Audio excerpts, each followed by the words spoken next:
sahabat-sahabat yang dirahmati oleh Allah Subhanahu Wa Taala. Terima kasih kepada sahabat tabiran Gemenur Iman yang dipimpin oleh pengerusi Hajar Rosniati binti Mansur. Jadi bagi memohon keberkatan kuliah kita pada malam ini, marilah sama-sama kita membacakan umul kitab yang akan dipimpin oleh Al-Fadhil Ustaz untuk kita hadiahkan kepada baginda Rasulullah sallallahu alaihi wasallam, ahli keluarga baginda, para sahabat, para sholiahin, para syuhada, alim ulama, guru-guru kita, ahli keluarga kita serta muslimin dan muslimat sama ada yang masih hidup ataupun yang telah kembali ke rahmatullah. Isiril Fatihah. أعوذ بالله من الشيطان الرجيم بسم الله الرحمن الرحيم الحمد لله رب العالمين الرحمن الرحيم مالك يوم الدين إياك نعبد وإياك نستعين اهدنا الصراط المستقيم صراط الذين أنعمت عليهم غير المغضوب عليهم ولا الضالين آمين. Saya nak mula terus ke ataupun Amin amin ya rabbal alamin. Tafadhal Ustaz. baik. Assalamualaikum warahmatullahi wabarakatuh. Alhamdulillahi rabbil alamin. Wa bihi nasta'in wa ala umuri dunya waddin. Wassalatu wassalamu ala asyrafil anbiya'i wal mursalin wa ala alihi wa sahbihi ajma'in. Ashhadu an la ilaha illallah wahdahu la syarika lah wa ashhadu anna sayyidana Muhammadan abduhu wa rasuluh. اللهم صل وسلم وبارك على سيدنا ومولانا محمد الفاتح لما أغلق والخاتم لما سبق ناصر الحق بالحق والهادي إلى صراطك المستقيم وعلى آله وصحبه حق قدره ومقداره العظيم أما بعد. Seluruh warga JNI Gemenur Iman yang saya muliakan, pengurusinya, ahli-ahli jawatan kuasanya, dan seluruh ahli-ahli yang saya muliakan pada malam ini. Alhamdulillah, kita bersyukur kerana Allah Subhanahu Wa Taala memberikan kita inayah, memberikan kita ad-da'iyah ataupun disebut dengan dorongan. Dalam ilmu akidah kita ada belajar masalah ad-da'iyah. Ad-da'iyah ini satu dorongan yang Allah Subhanahu Wa Taala jadikan dalam diri manusia. Kita ada ad-da'iyah yang baik dan ada ad-da'iyah yang buruk. Maknanya kita nak buat sesuatu perkara mesti ada pendorong. Tetapi ad-da'iyah ini dia adalah perbuatan Allah Subhanahu Wa Taala. Jadi adalah perbuatan Allah Subhanahu Wa Taala, Tuhan berhak untuk jadikan kita baik ataupun jahat. Oleh kerana yang demikian itu juga, bila Allah Taala jadikan kita dalam kebaikan, Allah Taala mudahkan kita dalam urusan ketaatan, berikan kita peluang dalam urusan-urusan perkara-perkara ilmu misalnya, kebajikan dan seumpamanya, maka kita kena syukur banyak pada Allah kerana kita dipilih oleh Allah Subhanahu Wa Taala untuk berada dalam kebaikan. Jadi malam ini saya nak tanya, kita nak sambung dekat ayat ke berapa? Ada yang ingat tak? Boleh respon tak? Saya stop itu dekat ayat mana? Ketiga ke Ustaz? Ya. Dekat allazi khalaqal mauta wal hayah ke? Ya, ketiga kan? Okey. Baik. A'udzu billahi minasyaitonir rajim. Allazi khalaqal mauta wal hayata. Tuhan yang menjadi. Allazi makna Tuhan yang tabaraka tadi. Yang bukan ya, allazi yakni Tuhan yang biyadihil mulk tadi. Tuhan yang di tangannya ada kekuasaan, ada kerajaan, maka Tuhan itu jugalah yang menjadikan khalaqal mauta wal hayah. Yang menjadikan hidup dan menjadikan al-hayah, bukan mati. Kemudian Allah Ta'ala menjadikan hidup. Saya dah berikan secara ringkas pada pertemuan pada minggu lepas. Dalam ayat ini Allah Subhanahu Wa Ta'ala mendahulukan mati daripada hidup. Sedangkan kita tahu syarat nak mati, kita kena hidup dulu. Ya, tetapi Allah Ta'ala mendahulukan mati daripada hidup kerana di sini letaknya kemuliaan mati berbanding hidup. Itu yang pertama. Saya dah huraikan sedikit berkenaan dengan masalah taqaddum. Taqaddum ini didahulukan sesuatu ke atas sesuatu. Maka ada sebab. Sudah tentu dalam Al-Quran tidak sunyi daripada sebab ataupun hikmah yang sangat banyak. Antaranya mendahulukan mati di sini ialah kerana taqaddum syaraf. Mendahulukan secara kemuliaan, kerana kemuliaan Allah Subhanahu Wa Taala berikan kepada mati berbanding hidup. Ya, berbanding hidup maka mulia lagi mati. dan kita akan mati lebih lama dari hidup. Sebab itu Allah Ta'ala mengecam bagi mereka yang setiap hari hanya menumpukan kehidupan mereka dalam urusan dunia, sedangkan urusan dunia ini hanya persinggahan sahaja. Mati itu sahaja pun sudah lebih lama daripada hidup. Nabi kita Muhammad sallallahu alaihi wasallam hidupnya 63 tahun. Tapi sekarang 1000 berapa ratus tahun dah. 1400 tahun lebih. Baginda wafat dan nama baginda kita bawa nama baginda Nabi sallallahu alaihi wasallam dalam azannya, dalam tasyahudnya, dalam salawat kita setiap hari. Itu belum lagi dicampur dengan kehidupan di akhirat. Maka campur barzakh dan juga kehidupan di akhirat sudah tentu tidak ada banding, maka cebisan kecil sahaja hidup di dunia ini. Tetapi kita pulun, orang Kedah, orang utara dia kata pulun. Kita terlalu menumpukan dalam urusan dunia sehingga kan kita lupa bahawa jangka hayat kita di barzakh dan juga jangka hayat kita di akhirat lebih lama. Maka di sini allazi khalaqal mauta wal hayah, Tuhan yang menjadi akan mati dan hidup. Apa tujuan Tuhan menjadikan hidup dan mati kita? Dalam ayat yang lain Tuhan menyebut afahasibtum annama khalaqnakum abasa. Apakah kamu menyangka, kamu mengira-ngira bahawa aku menciptakan kamu dalam keadaan yang sia-sia? Untuk hidup, cari makan sahaja, untuk sukaria, ada duit lebih sikit melancung, kemudian melepak. Begitu sahaja ke kita hidup? Jadi sudah tentu tidak demikian. Dan saya juga telah bawakan pada minggu lepas, Allah Subhanahu wa taala berfirman dalam ayat yang lain, Allah Taala kata laqad khalaqnal insana fi kabad. Tuhan ciptakan kita ini dalam keadaan penat kita, letih kita, lesu kita. Kita ada sakit dan sebagainya. Maka di situlah letaknya liyabluwakum. Itulah makna liyabluwakum, sebagai ujian, sebagai tes. Untuk kita ini dites. Semata-mata nak hidup, ya macam kata Pak Buya Hamka kan. Semata-mata nak hidup, babi di hutan pun boleh hidup. Kita bukan untuk hidup kerana itu. Kita ini hidup kerana Allah Ta'ala nak uji kita. Maka dengan sebab itu, kita sentiasa kena bersedia untuk ujian-ujian Allah Subhanahu wa Ta'ala yang mendatang. Ujian ini banyak. Ujian dalam urusan iman kita, dalam keduniaan kita. Setiap perkara yang Tuhan berikan bertepatan dengan jalailin ni'am. Dalam Al-Fatihah kita dah huraikan itu, Allah Ta'ala menganugerahkan kita dengan nikmat yang besar-besar. Cuma istimewanya kita, orang Islam, kita diberikan daqaiqun ni'am dalam Ar-Rahim Allah Subhanahu wa Ta'ala. Maka di situ, orang kafir tak dapat. Dan jangan kita ingat kita hanya diuji dengan jalailun ni'am sahaja. Nikmat Allah yang besar-besar.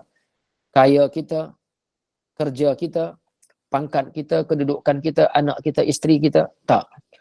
Kita juga akan diuji dengan apa jua nikmat termasuk iman. Sebab itu dalam sejarah, dalam Al-Quran sendiri merakamkan kisah. Betapa ada di kalangan manusia yang Allah Ta'ala berjadikan hidupnya pada peringkat awal. Track record pada peringkat awalnya cantik, baik, bagus. Ujian untuk dia. Ada yang terselamat dan ada yang tersungkur. Seperti Bala'am bin Ba'ura, Allah Ta'ala buat hidupnya, kehidupan pada peringkat awalnya, mustajab doanya, diberikan Ismullah Al-Azam, diberikan peluang ibadat ratusan tahun, wirid, azkar, zikir-zikirnya banyak. Tetapi di penghujungnya, di batin yang terakhir, dia tersungkur. Ada yang Allah Ta'ala buat ujian hidupnya pada peringkat awal tak cantik, dipenuhi dengan kemaksiatan dan sebagainya, tetapi dia menyudahkan hidupnya dalam keadaan taat, baik, Allah Ta'ala selamatkan dia. Maka dengan sebab itu, kerana ujian inilah, liyabluwakum inilah, kita diminta oleh Nabi SAW jangan memperkecilkan amalan manusia yang lain. La tahqiranna minal ma'rufi syai'a.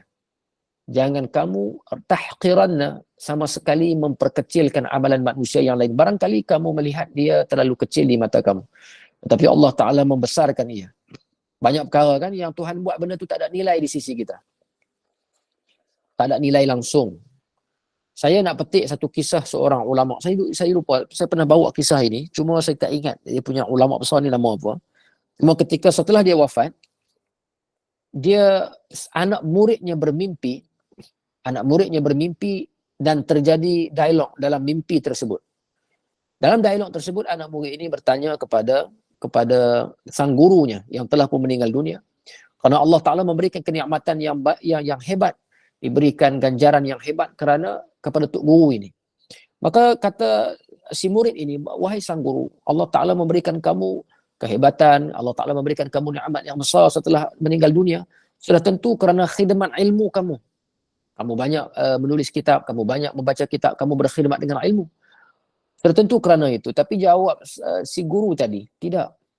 Allah Ta'ala memberikan aku kemuliaan sekarang ialah kerana pada ketika aku hidup suatu hari aku ingin menulis. Saya nakal kisah ini daripada guru kami Syekh Usamah Al-Azhari. Dia menyebut kami aku diberikan kenikmatan ini kerana pada ketika hidup dahulu pernah suatu ketika aku ingin menulis kitab.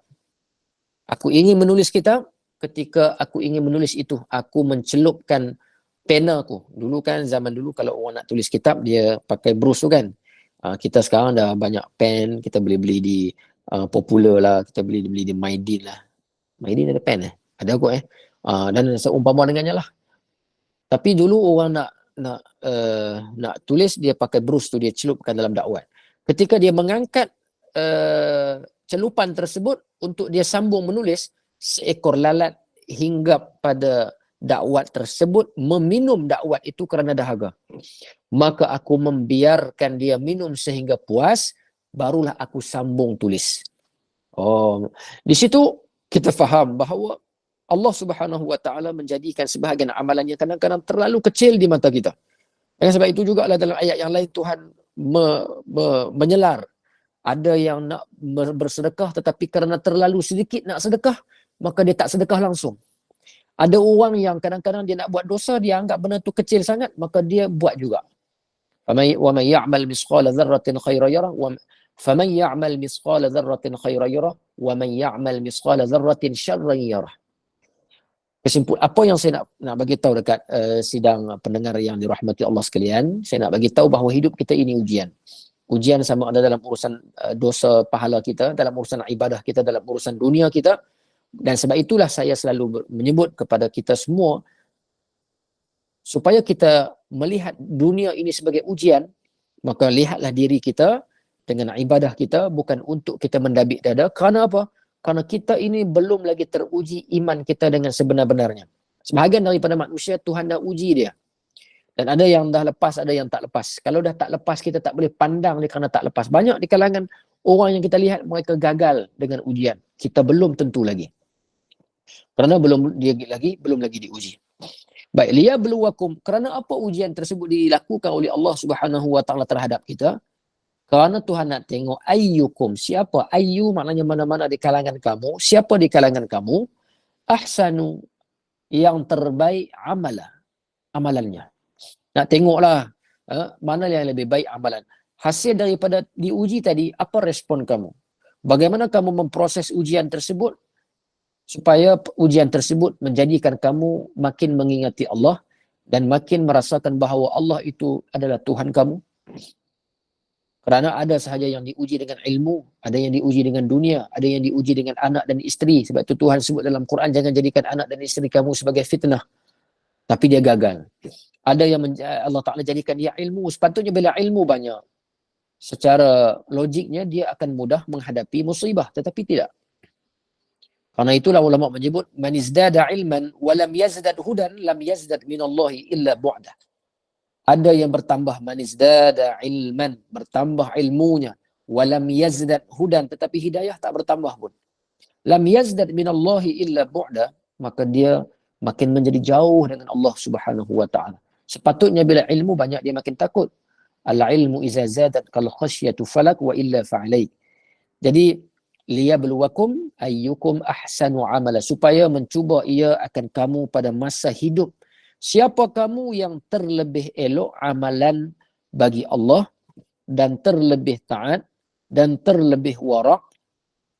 Warak ni maknanya dia bukan hanya menghindari perkara yang haram sahaja, bahkan sebahagian daripada perkara halal pun dia hindar.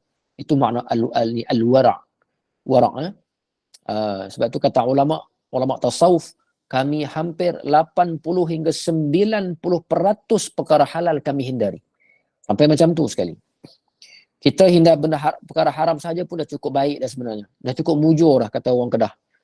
Tapi sebahagian dari ulama, mereka perkara halal pun mereka hindar. Sebahagian daripada perkara halal. Bukan semualah. Semua tak boleh lah.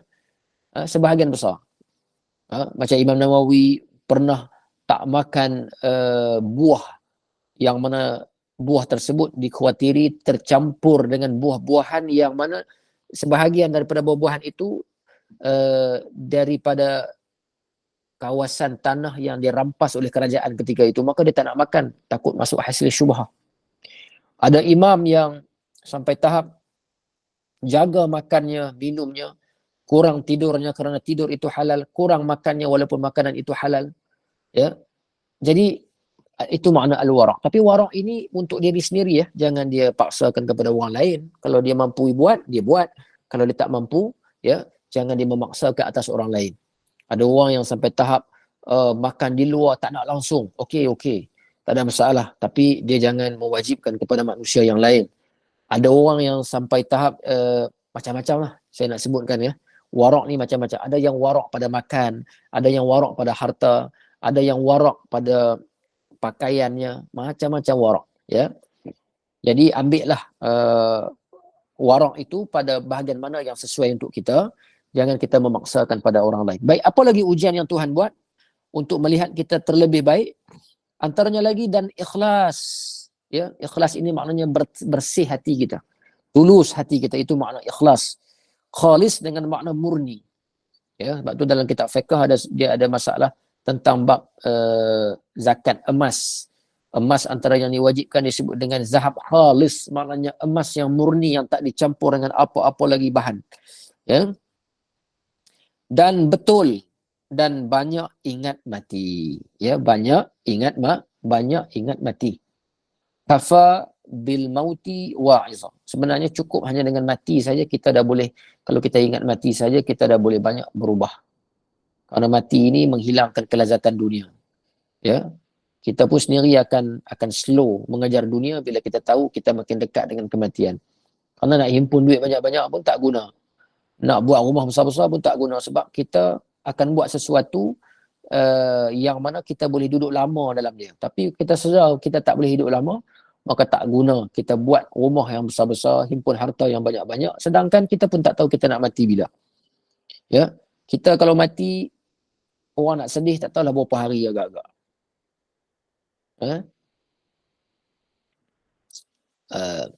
Ini ada soalan daripada pendengar yang tanya zuhud. Zuhud itu macam mana? Zuhud maknanya dunia tidak memberi kesan kepada diri dia.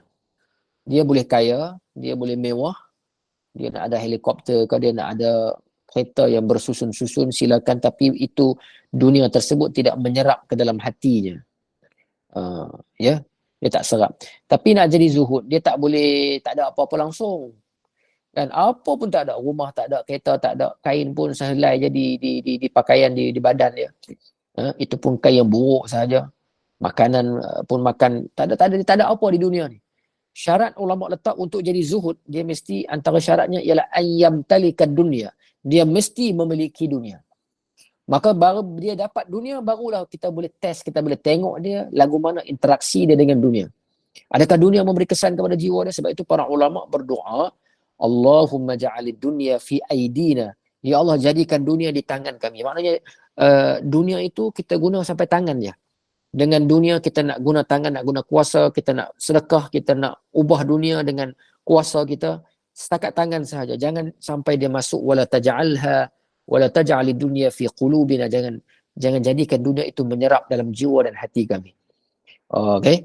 Menyerap dalam jiwa ni maknanya dia dah mengesan, dia dah merebak sampai ke dalam jiwa kita. Sampai tahap orang pakai kereta besar, kita jadi tergugat. Orang buat rumah besar, kita jadi tergugat. Bukan salah pada besarnya rumah dan bukan salah pada besarnya kereta, mewahnya kereta, bukan. Tetapi silap pada kita nak memaknakan dunia kita tadi. Sehingga kan kesibukan kita kepada dunia menyebabkan kita hilang fokus kepada akhirat kita. Jadi zuhud antara syaratnya kena memiliki dunia dulu. Ya, itu kata guru saya. Baik, muslimin dan muslimat yang dirahmati Allah sekalian. Ikhlas dengan makna betul. Ikhlas maknanya bersih hati kita. Betul dan banyak ingat mati. Dan siap bagi mati. Bersiap sedia untuk nak mati dan banyak zikir. Banyak mengingati Allah dan baca Al-Quranul Karim. Maka inilah yang terbaik amalan. Sebab apa? Kalaulah ayyukum ahsanu amala sebagai ujian. Kalau diberikan harta, maka Tuhan nak tengok dia ikhlas tak? Dia warak tak? Dia betul tak? Dia banyak ingat mati tak? Dia siap dah nak mati? Dia banyak dah zikir Allah. Dia banyak dah baca Quran. Di situ maknanya ahsanu amala. Dengan ujian tadi dia dan tak bergelut dengan semua ini. Kalau tak sempat maknanya dia sudah tenggelam dengan ujian, maka dia gagal untuk menjadi ahsanu amala. Ya. Maka dengan sebab itu kita tengoklah pada diri kita. Bukan banyak jumlah harta yang kita ada, tetapi kalaulah amalan kita banyak selaras dengan banyaknya nikmat yang Tuhan bagi, insya-Allah lah khair-khair sahaja. Tapi kalau tak ada apa langsung pun, Tuhan tetap tak boleh ingat, dia tak boleh ingat Tuhan, maka itu pun dia tetap gagal, bukan letak pada banyaknya harta. Jadi warak dan zuhud ini jangan dilihat pada miskin kita, tak ada duit kita, ya. Tak betul. Nabi-nabi dulu macam kalau kita ukur zuhud mesti miskin, maka Abdul Rahman bin Auf bukan zuhud lah. Dia orang kaya kan. Nabi Daud, Nabi Sulaiman alaihissalam, Tuhan berikan pangkat, kedudukan, harta, kekayaan. Jadi adakah dia tidak zuhud? Ya. Jadi muslimin dan muslimat yang dirahmati Allah Subhanahu wa taala. Okey, kita tengok ayat yang seterusnya. Wa huwal azizul ghafur. Dan ialah yakni Tuhan yang sangat menang pada mengazab orang yang derhakanya, lagi amat mengampuni bagi orang yang taubat daripada dosanya. Tuhan sebut di sini tafsiran Al-Aziz. Al-Aziz maknanya Tuhan yang sangat menang. Dia ada kuasa. Perkasa. Ya.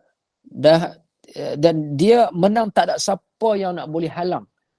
Dalam hadis qudsi Tuhan sebut anta turidu wa ana urid. Kamu berkehendak dan aku juga berkehendak. Tetapi ingat, keputusan yang terakhirnya ialah kehendak itu kena pada aku.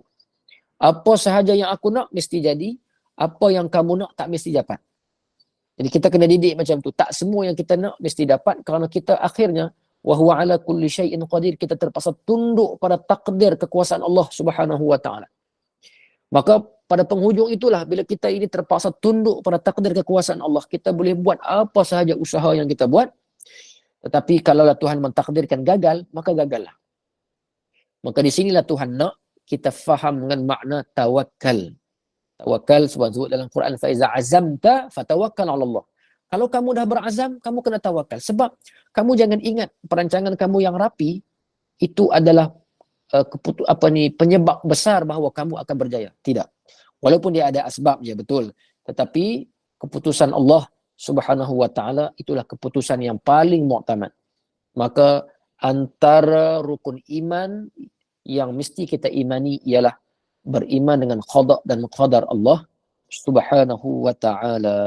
Baik. Mengazab orang yang derhakanya, lagi amat mengampuni. Ingat, Allah Ta'ala bukan aja ada sifat jalal, ada sifat kamal. Allah Ta'ala mengampuni, Allah Ta'ala mengazab.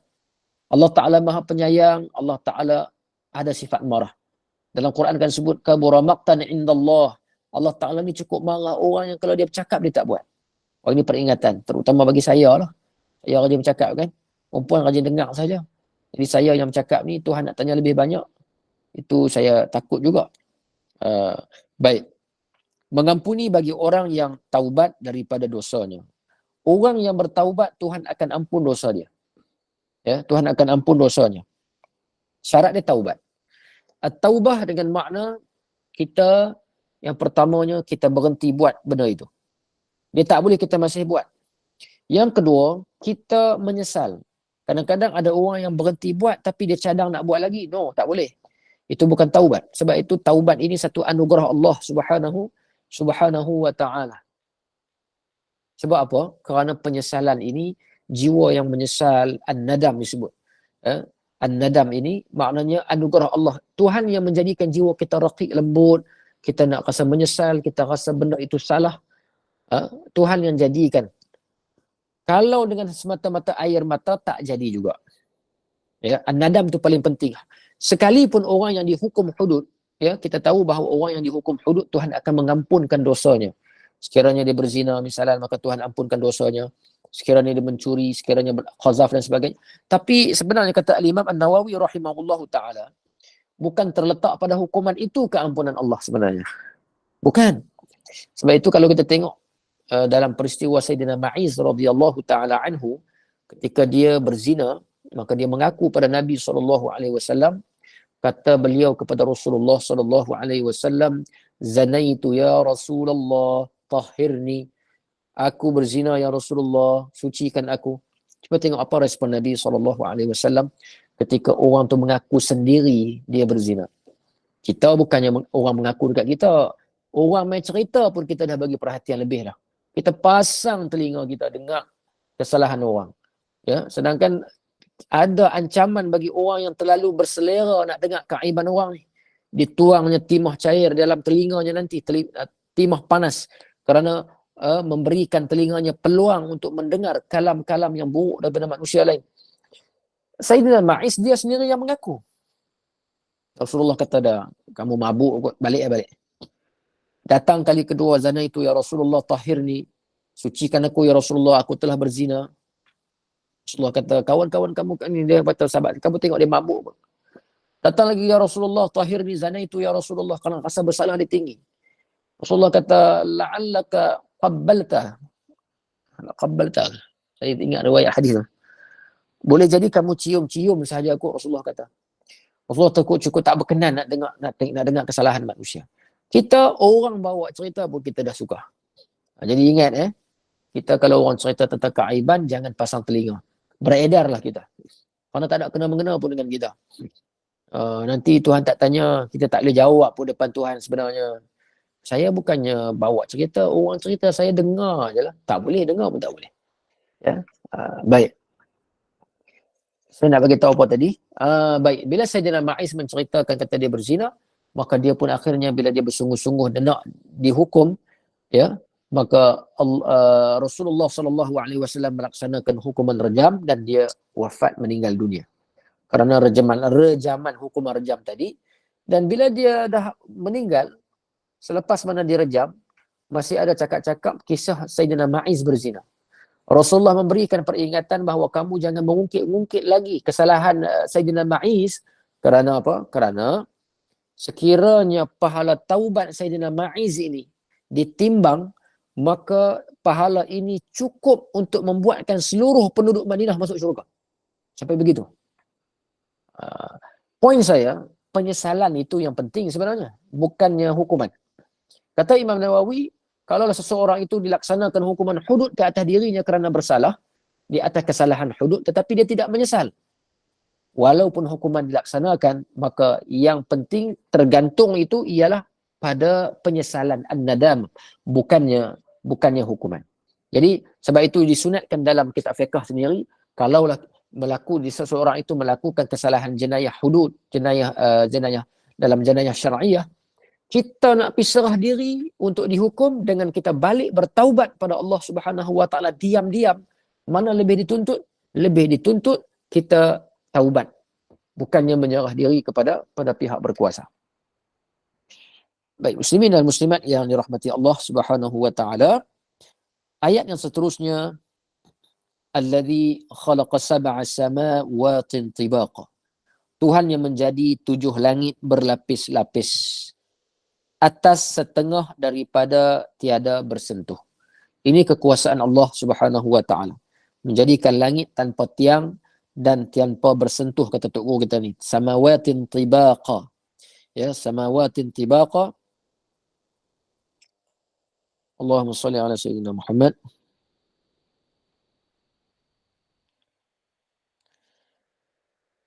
Ma tara fi khalqir rahmani min tafawud. Maka bila kamu tengok samawat, langit yang bertingkat-tingkat tadi, maka kamu akan dapati. Tiada engkau lihat. Ma tara ni maknanya kamu takkan dapat detect. Kamu takkan dapat kesan pada ciptaan Allah Ta'ala itu, iaitu kita takkan dapat lihat pada keciptaan Allah Ta'ala itu, tafawud berlebih kurang. Berlebih kurang ni kita tak kata, bumi ni macam sengit sikit dia macam kita tak boleh detect benda tu. Yang kita akan dapati, Masya Allah, Subhanallah, hebatnya ciptaan. Sebab itu, antara kekuasaan Allah Ta'ala ialah langit. Tuhan banyak menyuruh kita melihat langit. Lihatlah langit. As-sama, as-sama. Tuhan selalu sebut dalam Quran. Kerana di langit ini, banyak perkara yang kita boleh tadabbur kekuasaan Allah Subhanahu Wa Ta'ala. Ya. Banyak Tuhan sebut dalam masalah langit ni. Bukan satu dua, banyak dalam Al-Quran. Sikit-sikit tengok langit. Kerana langit ini Allah Ta'ala buat banyak kekuasaan di sana. Sebenarnya kita ni, kalaulah kita boleh naik roket sekalipun di penghujung mana beribu kilometer pun kita mampu naik, sebenarnya langit pertama belum pun sampai. Belum pun sampai. Ya. Belum pun sampai. Nak sampai Baitul Ma'mur. Baitul Ma'mur itu atap langit bagi bumbung bagi langit. Belum lagi masuk langit yang pertama. Maka ada jarak pula di antara langit pertama dan langit kedua berapa ratus tahun perjalanan. Langit kedua, langit ketiga sampai langit keempat. Sehinggalah langit yang ketujuh. Dalam peristiwa Isra' wal Mi'raj kan disebut setiap langit yang Nabi SAW naik. Ya. Jadi langit itu sahaja belum kita teroka. Allah Ta'ala bagi peluang kita naik kapal terbang, tengok sekitar itu pun kita tak akan mampu melihat tafawud Allah Subhanahu Wa Ta'ala pada ciptaan Allah Subhanahu Wa Ta'ala. Tak akan mampu. Ya, tak akan mampu.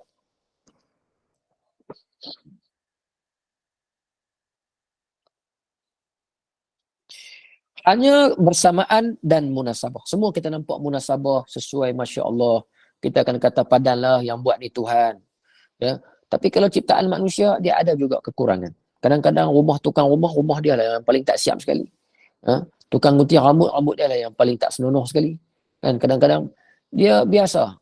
Tapi kalau nisbah, itu nisbah pada manusia. Tapi nisbah pada Allah Subhanahu Wa Ta'ala, tidak. Apa sahaja yang diciptakan oleh Allah Subhanahu Wa Ta'ala serba lengkap, penuh dengan kelengkapan, penuh dengan kesempurnaan. Ya, Masya Allah. Kita sambung lagi sikit ayat Al-Quran yang seterusnya, farji'il basara. Maka dengan kehebatan Tuhan buat tadi, apa saja ciptaan Allah yang maha hebat tadi, Tuhan minta kita buat apa? Farji'il basara. Farji'il basara. Ya. Maka kembali olehmu penglihatan engkau pula. Kembali itu maknanya tengok. Aku buat tu supaya tengok. Kita hari-hari tengok langit. Tapi tak boleh tengok dengan tadabbur. Jadi Quran yang menceritakan hakikat langit supaya kita boleh tadabbur. Tengok langit. Sebab kita ini Allah Ta'ala buat, kita ini ciptaan Allah Ta'ala ini dia ada, dipanggil ayatullah ataupun kitabullah. Kitabullah yang pertama panggil kitabullah al-mastur. Al-mastur ini Al-Quran lah. Dia ada satar. Baca kan? Ini satar. Ayat Quran tu kita baca baris-baris satar di mana tertulis. Kitabullah al-mastur. Satu lagi kitabullah al-manzur. Kitab Allah yang kita boleh lihat. Tadabbur. Lihat hutan, lihat langit dan sebagainya. Tuhan sebut banyak kan? Bahkan dengan unta sahaja pun. Tuhan minta kita perhati elok-elok unta. Afala yanzuruna ila al-ibili kaifa khuliqat. Ciptaan pada unta. Dalam ayat yang lain Tuhan sebut, innallaha la yastahi an yadriba masalan ma ba'udatan. Aku tak malu langsung nak buat contoh pada kamu walaupun hanya ba'udah, lalat. Ya, serangga, lalat sahaja. Tak malu sebab apa? Di situ sahaja Tuhan buat contoh. Kita akan jadi malu dengan Allah Subhanahu Wa Ta'ala.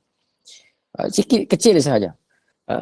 Ini Tuhan nak memberi misal, bahkan Tuhan dalam hadis kursi yang lain, Nabi SAW, hadis Nabi kalau tak silap saya, Nabi kata sebenarnya dunia ini tidaklah hanya lebih, kalaulah bukan hadis kursi ya, Allah Subhanahu Wa Ta'ala berfirman dalam hadis kursi kalau puan-puan nak baca tak perlu ada wuduk ya, tak ada wuduk pun boleh baca walaupun dia adalah firmanullah Subhanahu Wa Ta'ala. Allah Subhanahu Wa Ta'ala kata kalaulah dunia ini bernilai, ya, kalau itu sekiranya dunia ini bernilai nilai itu hanyalah sebelah sayap nyamuk sahaja. Sebelah sayap nyamuk. No, bukan lalat, saya silap. Sebelah sayap lalat. Maknanya lalat tu pun dah tak ada nilai dah bagi kita. Lalat pula walaupun tak ada nilai, dia ada dua belah sayap. Maknanya sepasang sayap. No, Tuhan tak kata 12, sebelah sahaja. Kalaulah dunia ini mempunyai nilai hanya sekadar sebelah sayap lalat. Kalau banyak tu sahaja pun, Allah Ta'ala kata, aku akan matikan orang-orang kafir kerana mensyirikkan aku. Sekarang mereka hidup tak? Mereka hidup, boleh cari makan dan hidup aman makmur. Bahkan mereka kaya. Maknanya, confirm, dunia kita ni sebelah sayap lalat pun tak ada nilai. Itu Allah Ta'ala sebut dalam hadis kursi.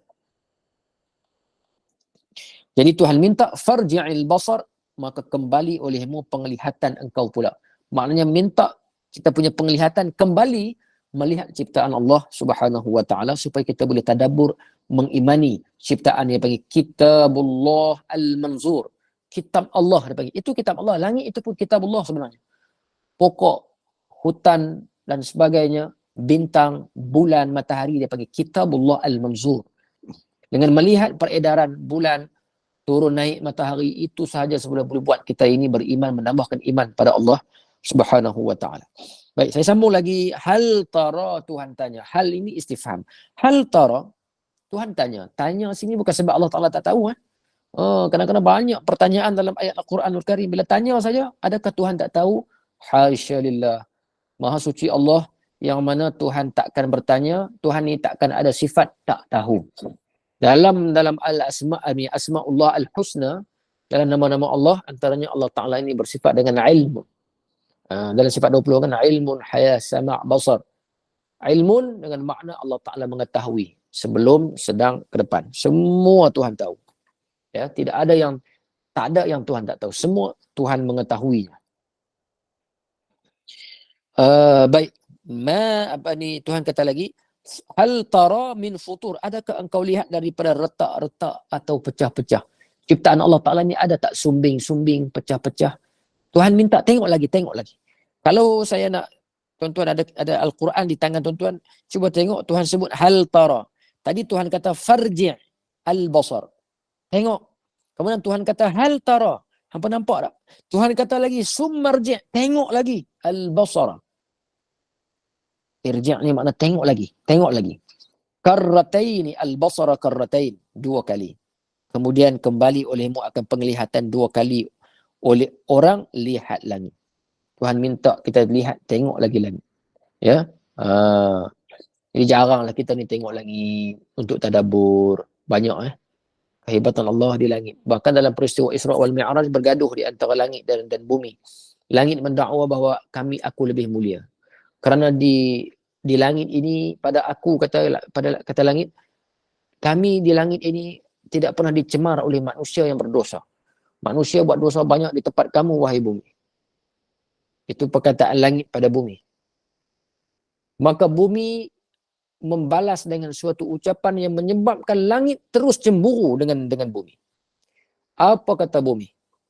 Kata bumi, sekalipun di tanah aku, di tempat aku ini banyak manusia melakukan kejahatan dan dosa, tetapi di tempat aku inilah, pada akulah hidupnya khairul anam, maknanya sebaik-baik manusia, iaitu Muhammad sallallahu alaihi wasallam. Maknanya sebaik-baik makhluk, tidak ada yang boleh melawan kemuliaannya. Maka di situ mulalah cemburu langit pada bumi. Allah Subhanahu wa Ta'ala memberikan peluang kepada Rasulullah untuk pergi kepada langit. Kita tak lama nak sambut Maulidur Rasul sallallahu alaihi wa alihi wasallam. Ya. Kita pun tahu bahawa Nabi kita ini diberikan mukjizat. Semua mukjizat yang Nabi dapat, semuanya tapau Nabi-Nabi dulu. Istilah kita orang ni tapau.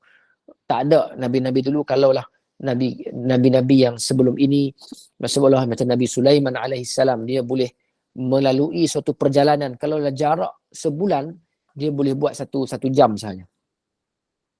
Jarak yang sebulan, Nabi Sulaiman boleh melalui sa'atun 'abirah, lebih kurang 1 jam macam tu sahaja. Itu pun dah laju sebenarnya. Tapi Nabi kita Muhammad SAW lebih lagi. Jarak yang begitu jauh daripada Makkah ke Baitul Allahumma salli ala sayyidina Muhammad Al-Aqsa, kemudian naik ke Sidratul Muntaha, penghujung lagi lebih daripada langit yang ke-7. Pergi dan naik, turun, sampai ke Mekah semula dalam tempoh yang tak sampai 1 malam. Tak sampai 1 malam sebenarnya. Sebab tu digunakan subhanallazi asra bi'abdihi laylan. Orang belajar bahasa Arab dia faham. Laylan maknanya sebahagian malam saja. Kalau malam penuh, mula daripada maghrib sampailah ke subuh, itu dia panggil laylatan. Itu pun kalau Nabi boleh buat daripada mula malam sampai hujung malam pun, 1 malam penuh pun dah dikira cepat. 2 hari pun dah dikira cepat. Seminggu pun dah dikira cepat. Sebulan pun dah dikira cepat. Naik ke langit yang ke-7. Tetapi Nabi naik hanyalah tak sampai 1 malam. Ya. Kemudian Nabi kita Nabi Isa alaihissalam diberikan peluang, diberikan mukjizat menghidupkan orang yang mati dengan izin Allah Subhanahu wa taala. Ya, menghidupkan orang yang mati. Tapi Nabi kita Muhammad sallallahu alaihi wasallam, kalau Nabi Isa ini digelar dengan Al-Masih, Al-Masih dengan makna sentuh. Sebab apa sentuh? Kerana Nabi Isa bila dia sentuh apa saja akan jadi. Nabi Isa pernah menyentuh mata orang yang buta maka kembali celik. Nabi Isa alaihissalam pernah menyentuh kepalan tanah. Kepalan ni. Orang Selangor panggil apa? Kepal. Tanah yang dikepal-kepal. Bertukar menjadi emas. Nabi Isa pernah menyentuh mayat maka akhirnya hidup kembali. Dengan izin Allah. Jadi kalaulah kelebihan Isa Al-Masih menghidupkan orang yang mati, yang mana manusia ini memang jenis hidup. Kan? Dia memang sya'nul insan ialah al-hayah. Memang dia jenis hidup. Kalau batu dia bukan jenis hidup. Pokok dia bukan jenis hidup. Tapi Nabi kita Muhammad SAW boleh menghidupkan sesuatu yang bukan jenis hidup tetapi hidup apabila dengan mukjizat Rasulullah SAW. Antaranya ialah kisah suara anin, dia panggil suara teriakan tangisan batang pokok tamar apabila dia mendapat tahu bahawa dia mungkin tak akan digunakan lagi. Menangis dia, mengadu pada Rasulullah SAW dan Rasulullah SAW memujuknya. Apa lagi mukjizat Nabi? Kalau Nabi Musa alaihissalam boleh membelah laut dengan tongkatnya, tetapi Nabi kita Muhammad SAW boleh membelah bulan dengan membelah bulan. Jadi saya sebut sedikit berkenaan dengan supaya kita ada semangat. Kita nak masuk bulan menyambut kelahiran baginda, ulang tahun keputeraan baginda Nabi kita Muhammad SAW. Saya nak patah balik kepada masalah tengok langit tadi ni, ya. Jadi langit ini kekuasaan Allah Subhanahu wa taala. Tapi cuma kita jarang melihat. Kita tengok langit tapi tengok nak tahu hujan ke tak hujan. Ataupun kita nak tengok bila nak raya, nak tengok anak bulan. Melihat dengan tadabbur dengan makna yang disebut oleh Allah Subhanahu wa taala tentang langit. Nanti kita akan jumpa dalam jilid yang keempat ini pun ayat-ayat dalam juzuk yang ke-30 ini kita boleh dapati bahawa banyak gesaan Allah Subhanahu wa taala supaya melihat kepada langit. Ya. Bahkan langit ini menjadi kiblat doa. Kiblat doa. Kalau Kaabah kiblat solat. Tetapi langit ialah kiblat doa. Sebab tu ada riwayat yang Nabi SAW berdoa mengangkat tangan melihat kepada langit. Bukan meminta kepada langit tetapi melihat langit kerana langit ini merupakan kiblat kepada doa. Banyak riwayat Nabi mengangkat tangannya begini. Dalam hadis menyebut bila Nabi mengangkat tangan begini didongakkan ke langit maka terlihatlah putih ketiak baginda Nabi sallallahu alaihi wasallam. Sikit lagi saya nak sambung, ada lagi 10 minit.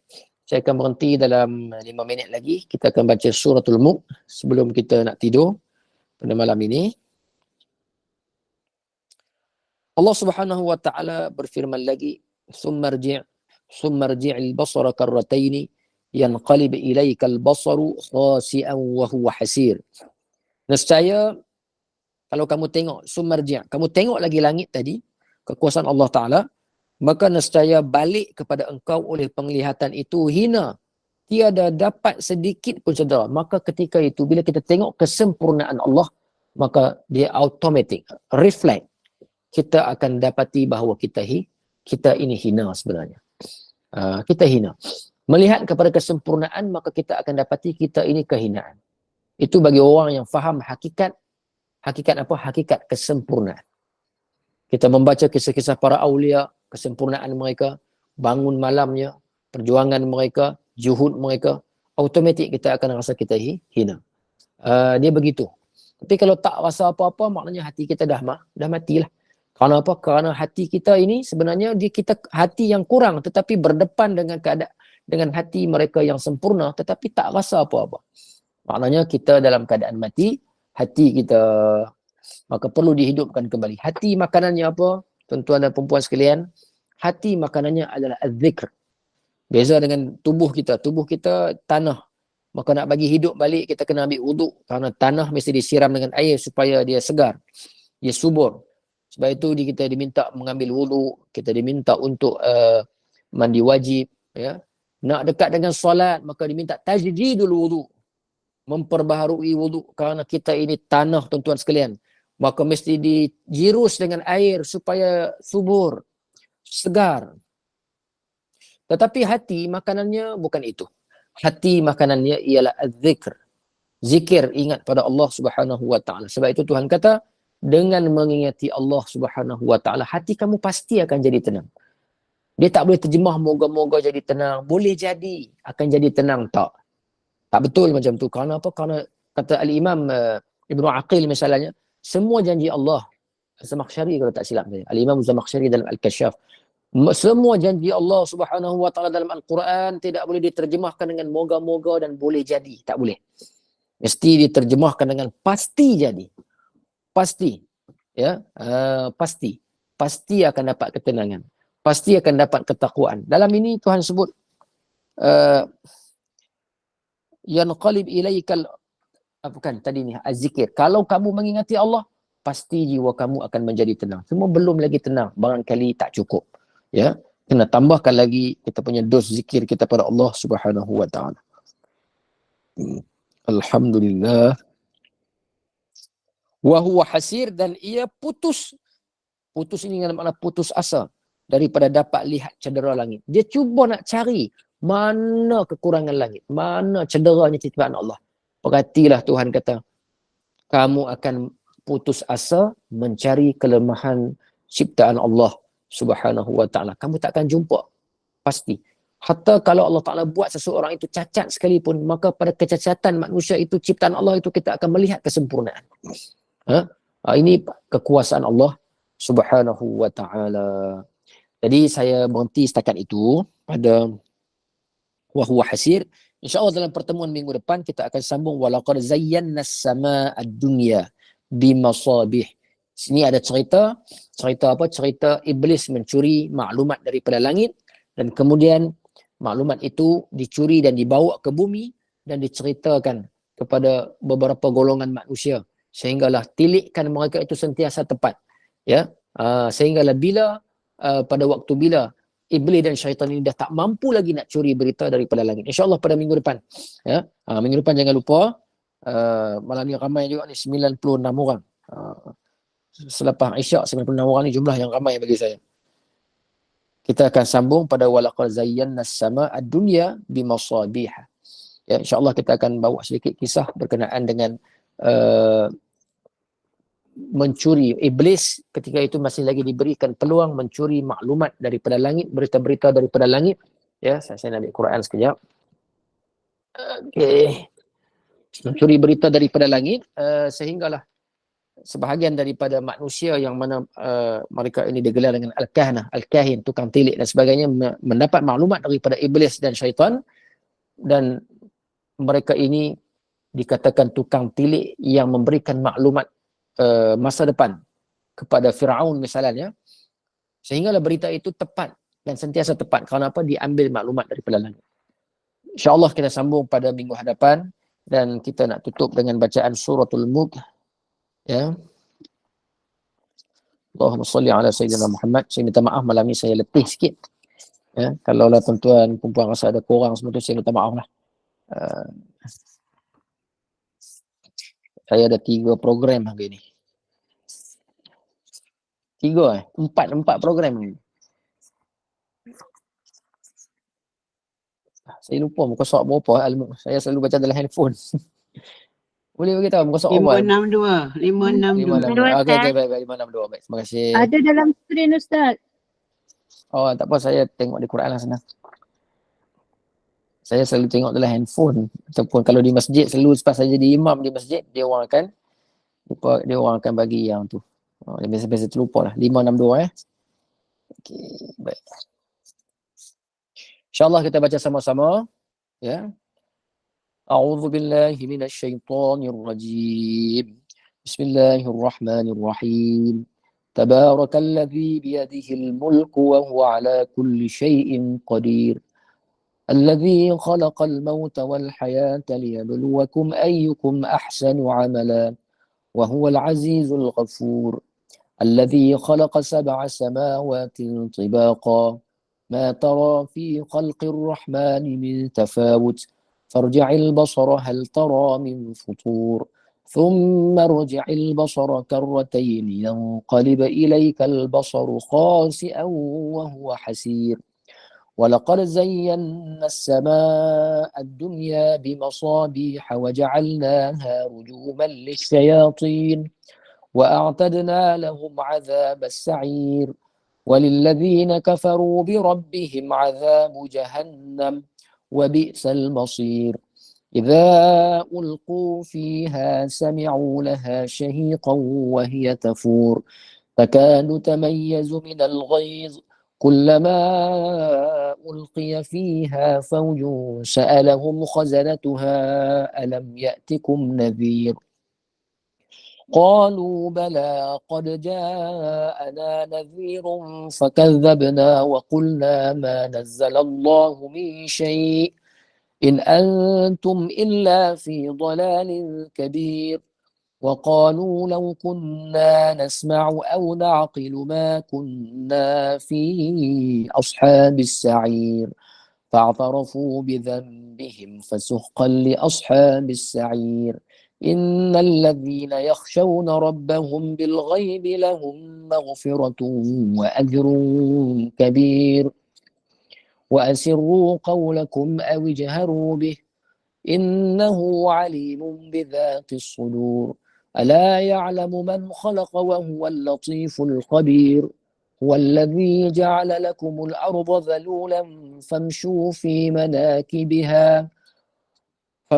في مناكبها وكلوا من رزقه وإليه النشور أأمنتم من في السماء أن يخسف بكم الأرض فإذا هي تمور أم أمنتم من في السماء أن يرسل عليكم حاصبا فستعلمون كيف نذير ولقد كذب الذين من قبلهم فكيف كان نكير أولم يروا إلى